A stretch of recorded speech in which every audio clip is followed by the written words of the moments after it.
I think it ought to be a very thoughtful and very deliberative process, and not just reacting to something that's happening today that's going to be gone tomorrow or something like that. I think we move on timetable. I don't have a timetable as such. Well, that's Darryl Owens in 1985 from our archives. The same year, he became the first African-American to run for Louisville mayor. The former Kentucky lawmaker died last night at the age of 84 here in Louisville.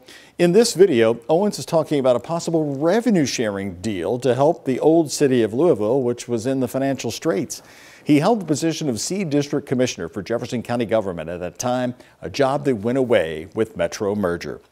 Darryl Owens was also a part of the civil rights movement. I started covering him here in 1987. He had a dry sense of humor and was always prepared.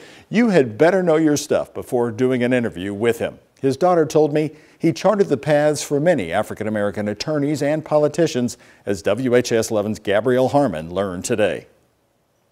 Kind. He was just very, very kind, and it is a great loss. Honoring a man with great impact, Darryl Owens passed away January 4th at the age of 84. Community members say his accomplishments make a difference in the lives of many today.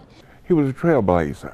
And when you see that kind of sincerity, that transparency, that real commitment to improving the lives of the people we serve. I mean, I think that so many of us are better off having been touched by him, having been exposed to him.